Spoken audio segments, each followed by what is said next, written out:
Física é aquilo, né? Ame ou odeie. Alguns alunos odeiam estudar física e outros alunos gostam de estudar física. Eu estou no segundo grupo, eu gosto de estudar física. Estudo física praticamente todos os dias. Eu não sei em qual grupo você se encontra, mas de qualquer forma, para você entender bem física, para você aprender bem física, você tem que ter uma boa base matemática, porque a física depende da matemática.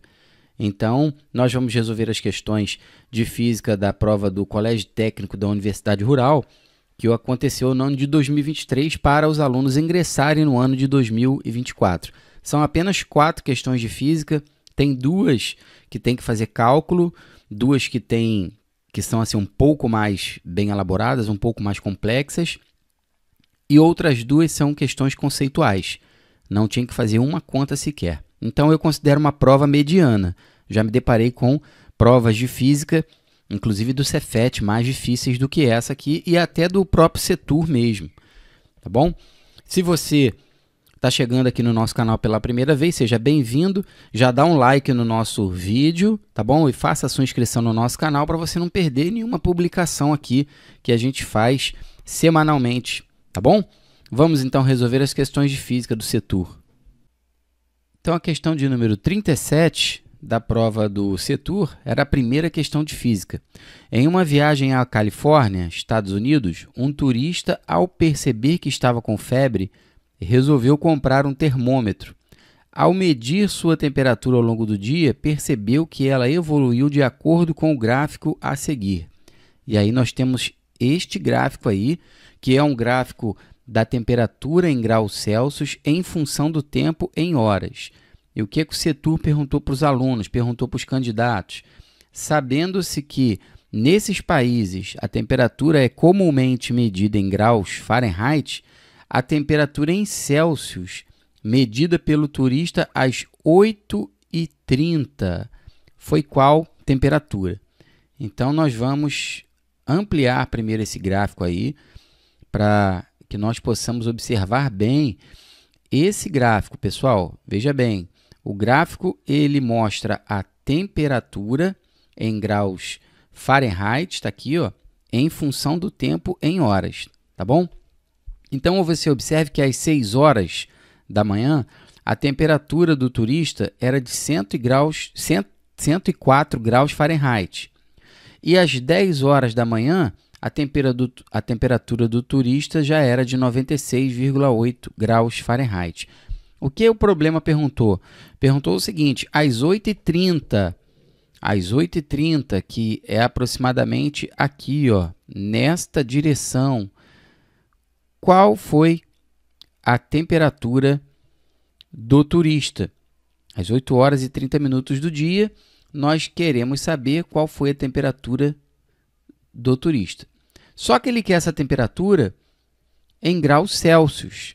Não tem como calcular essa temperatura em graus Celsius direto. Primeiro a gente tem que calcular em graus Fahrenheit e depois a gente vai ter que converter essa temperatura de graus Fahrenheit, às 8h30 da manhã, para graus Celsius, tá bom? Eu vou usar aqui, pessoal, eu vou usar a semelhança de triângulos para resolver essa questão.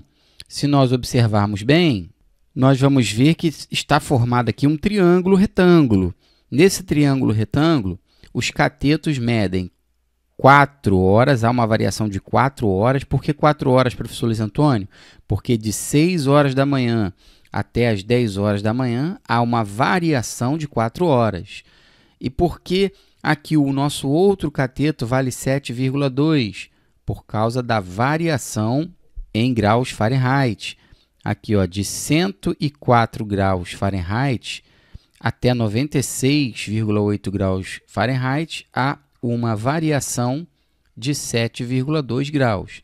Então, espero que você tenha entendido essas variações, essas dimensões nesse triângulo retângulo que eu desenhei aqui, ó, fora, que eu estou destacando aqui para você. E nós vamos ter um outro triângulo pequenininho formado aqui, ó, onde nesse triângulo pequenininho, observe que a variação entre 8h30 da manhã até as 10 horas é de 1h30. Então, vou colocar essa medida aqui, ó, 1,5 horas, tá bom? 1h30, 1h30 minutos, na forma de número decimal, fica assim, ó, 1,5 horas. E nós queremos saber qual a variação f aqui, ó, nesse pedacinho, nessa pequena altura que eu tenho aqui do nosso triângulo. Então, eu preciso saber essa variação aqui.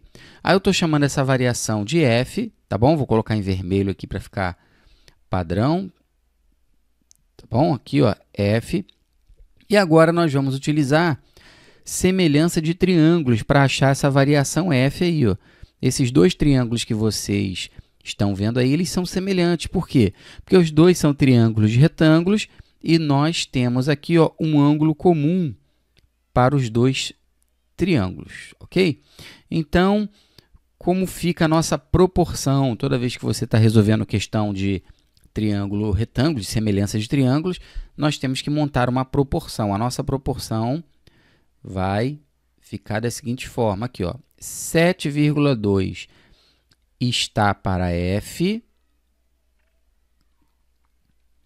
assim como 4 está para 1,5. Então, do outro lado, ó, 4 sobre 1,5. Então, a leitura é essa, tá bom? 7,2 está para f, assim como 4 está para 1,5. Então, nós temos uma proporcionalidade.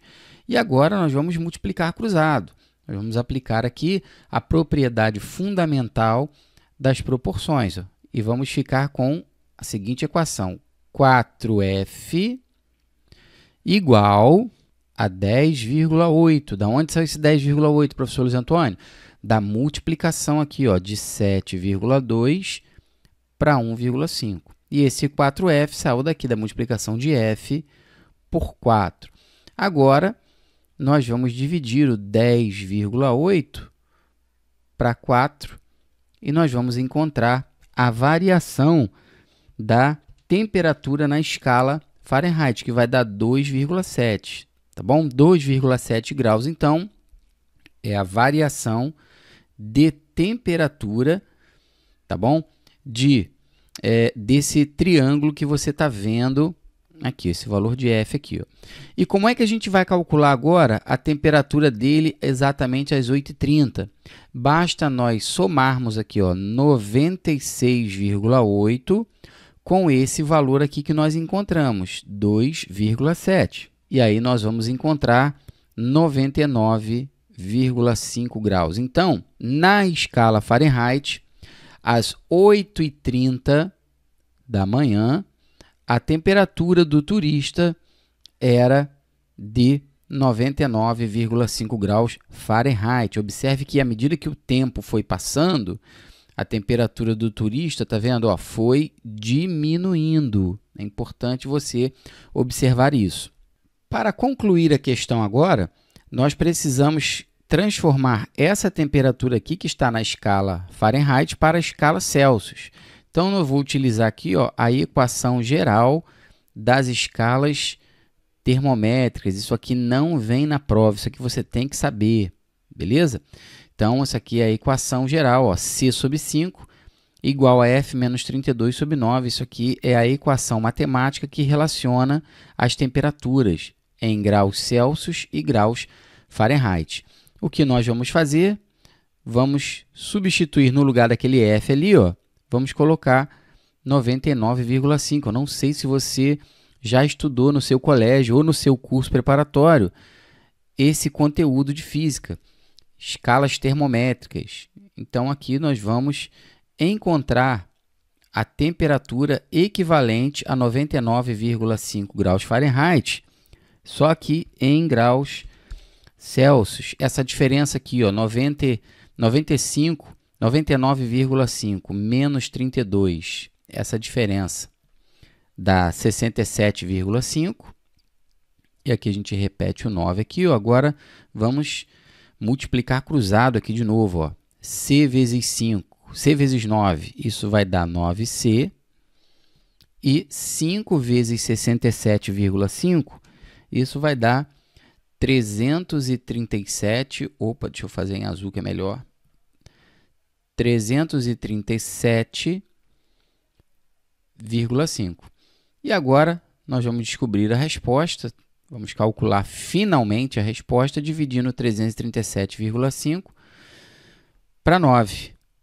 Conclusão é que a temperatura em graus Celsius, 37,5 graus. Essa daqui é a resposta da questão do Setur, pessoal. Tá aí, ó, 37,5. Isso quer dizer que a temperatura registrada em graus Fahrenheit de 99,5, se for aferida em um termômetro que esteja graduado em Celsius, isso vai dar 37,5 e acabou a questão do Setur. Então, nós vamos marcar aqui a questão, vamos diminuir um pouquinho aqui, ó, e aí vamos encontrar o gabarito, que é a letra D, 37,5 graus Celsius.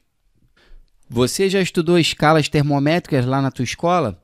Teu professor de ciências ou professor de física já ensinou isso para você? Deixa nos comentários aqui. Você nunca viu isso, cara? A gente tem playlist aqui no nosso canal que tem videoaulas de física. É uma playlist chamada Física do Primeiro Ano do Ensino Médio. Tem esse conteúdo lá. Depois você vai lá e procura para você estudar, caso você nunca tenha estudado. Agora, se você já viu isso, você já domina, já conhece a equação geral das escalas termométricas, ótimo! Essa aula serve como um reforço para a sua preparação. A questão de número 38 era uma questão conceitual. Tem nada de conta aqui, cara. Nada de conta para você. Vamos lá, vamos ler a questão. Durante uma atividade prática sobre circuitos elétricos simples, em uma aula de física, o professor solicitou aos alunos que medissem a quantidade de corrente elétrica que flui através de um fio em um experimento. O nome do instrumento aqui, ó, o nome do instrumento que os alunos devem usar para medir essa corrente elétrica é... Então, a gente quer o nome do instrumento que mede corrente elétrica, tá? Não tem jeito, essa daqui só o aluno sabendo mesmo. O nome do aparelho é amperímetro. Amperímetro porque a unidade de corrente elétrica é o ampere. Então, cara, não tem muito o que falar nessa questão aí, tá bom? Questão de número 39 é uma questão envolvendo velocidade média. Vai cair velocidade média na tua prova, hein? Pode anotar isso. Com certeza eles vão colocar uma questão, no mínimo, de velocidade média. Por quê? Porque velocidade média é um conteúdo muito carimbado, é um conteúdo que cai com muita frequência nas provas de físicas, tanto do Cefet quanto do Colégio Técnico da Universidade Rural. Agora, como é que vai ser cobrado o conteúdo de velocidade média? Aí eu não sei, né? Eu não sou Nostradamus, eu não sou mãe de Ná para adivinhar. Mas vai cair velocidade média, você pode ter certeza disso. Vamos resolver essa daí. O ciclista brasileiro Henrique Avancini conquistou em 2023 o bicampeonato na categoria Maratona Cross Country do Mundial de Mountain Bike em Glasgow, na Escócia. Ele completou a prova de 100 km, eu vou destacar isso, ó, 100 km em 4 horas, 14 minutos e 42 segundos. A velocidade média de Henrique Avancini durante a prova de 100 km em quilômetros por hora foi aproximadamente quanto? Aqui, ó, a palavrinha aproximadamente. Porque a fórmula de velocidade média, para você que já estudou em física sabe disso, e para você que nunca estudou anota isso, é ΔS dividido por ΔT, onde ΔS é o espaço percorrido e ΔT é o tempo que levou para percorrer esse espaço. É assim que a gente calcula a velocidade média, é uma divisão, beleza? Então, nós temos que saber o espaço percorrido, que foi, nesse caso, de 100 km, e a gente tem que saber em qual intervalo de tempo que ele fez essa distância. Só que aqui no intervalo de tempo, a gente não pode trabalhar com 2 unidades, 2, 3 unidades de tempo. A gente tem que trabalhar com uma só. Então, olha o que eu vou fazer.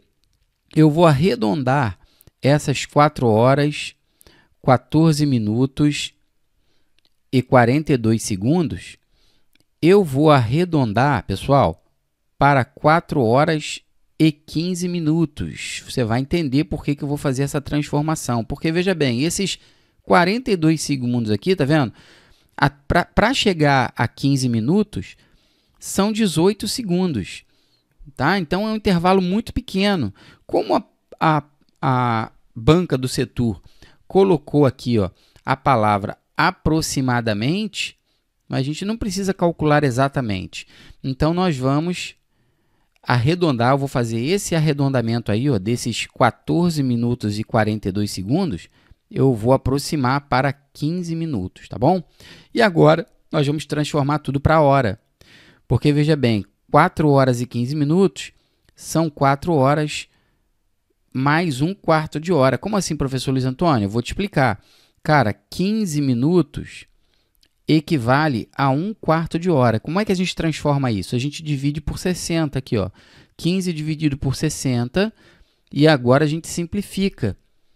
A gente simplifica essa fração aqui. A gente encontra uma fração equivalente que vai ser 1/4. 15 dividido para 15 dá 1 e 60 dividido para 15 dá 4. Por isso que eu encontrei aqui, ó, 15 minutos transformando para hora, deu esse 1/4 de hora aqui. E agora é claro que eu vou somar, né? 4 horas mais 1/4 de hora, isso vai dar um total de 17 quartos de hora, tá bom? É só você somar essas duas frações aqui, ó. Eu utilizo a regra prática da matemática aqui, ó. 4 vezes 4, 16, mais 1, encontro esse 17 aqui. Beleza? Bom, agora é o seguinte, já sei que o tempo para percorrer os 100 quilômetros foi isso aqui, foi 17 quartos de hora. Então, vou colocar aqui na nossa fração, ó, 17 quartos de hora. E agora eu vou dividir 100 quilômetros por 17 quartos de hora. O que você não pode esquecer é que na divisão de frações, você faz o quê? Você repete a primeira fração e você inverte a segunda fração, tá bom? Multiplica pelo inverso da segunda. Então, nós vamos ter que multiplicar, ó, 100 por 4, isso vai dar 400, e agora nós vamos dividir 400 por 17. Então, em cima fiquei com 400 quilômetros, e embaixo nós temos 17 horas. Essa divisão, pessoal, que tem que ser feita, não tem jeito, você tem que dividir aqui, ó, 400 para 17, ela vai dar aproximadamente 23,52 quilômetros por hora. E com isso, a gente calcula aí aproximado a velocidade aí com que o atleta, com que o ciclista percorreu 100 quilômetros, tá bom? Em 4 horas, 17 minutos e 42 segundos, deu muito próximo de 23,5, beleza? Então, tem essas jogadas, esses pulos do gato aí na hora de você estar resolvendo uma questão, não é? Para você aproximar, para você não ficar sofrendo muito, fazendo conta com esses números aí muito quebrados. A questão de número 40, a última questão de física da prova do Setur, do ano de 2023 para ingresso em 2024, era uma outra questão conceitual. No dia 31 de março de 2022, um motorista de aplicativo bateu na traseira de um caminhão na Marginal Pinheiros, em São Paulo. O motorista estava com um cinto de segurança e saiu ileso. No entanto, o passageiro, o ex-BBB Rodrigo Mussi, estava sem o cinto e sofreu múltiplas fraturas pelo corpo e traumatismo craniano. Com base na primeira lei de Newton, é correto afirmar que o cinto de segurança, com base aqui, ó, na primeira lei de Newton, que é o princípio da inércia. Quando o corpo está em movimento uniforme, ele tende a permanecer em movimento uniforme. Então, vamos lá, com base nessa lei, é correto afirmar que o cinto de segurança, vamos ler as opções, pessoal. Vamos lá, aumenta a inércia, tornando o ocupante mais propenso a ferimentos? Não, isso é falso. Se isso fosse verdadeiro, carro nenhum ia ter cinto de segurança. Aplica uma força mínima sobre a inércia, não afetando o ocupante? Não, isso é falso também. Diminui a força de colisão? Falso, não vou nem ler o resto. Aumenta a massa do veículo? Gente, um princípio físico não vai aumentar a massa de um veículo. Se um veículo tem 1 tonelada, ou seja, 1.000 quilogramas, não vai ser o princípio da inércia que vai aumentar a massa desse veículo. Não vai fazer com que a massa de 1.000 quilogramas se torne 1.200, 1.500. Isso é absurdo. Então, a letra D também está fora. O correto é a letra E. Está aqui, ó. Aplica uma força que contrapõe a inércia, protegendo o ocupante. Porque quando o veículo ele se encontra em movimento uniforme numa estrada, né? Suponhamos que está aqui o meu veículo aqui, muito bem desenhado. E aí, quando o veículo freia bruscamente ou quando o veículo bate, tem uma colisão, veja bem, o ocupante que estava aqui, ó, dentro do veículo, ele tem uma tendência a permanecer na mesma trajetória que ele já estava. Isso é o princípio da inércia. Então, veja bem, o cinto de segurança aplica uma força que contrapõe a inércia e protege o ocupante, evita com que o ocupante se machuque. Então, pessoal, essa foi a resolução das questões de física da prova do Colégio Técnico da Universidade Rural. Eu espero que essa aula tenha ajudado você, que tenha fortalecido, que tenha contribuído para a sua preparação. Caso você tenha interesse em fazer prova para o Setur agora em 2024 e ingressar no ano de 2025, ou para você que vai fazer a prova do Cefet, porque na prova do Cefet também cai física, tá bom? IFRJ não cai física, Colégio Pedro II não cai física, FAETEC também não cai física, tá bom? Então, cai física apenas nessas duas provas, que são duas instituições federais de altíssimo nível, top! Eu fico por aqui, um grande abraço e até a próxima aula.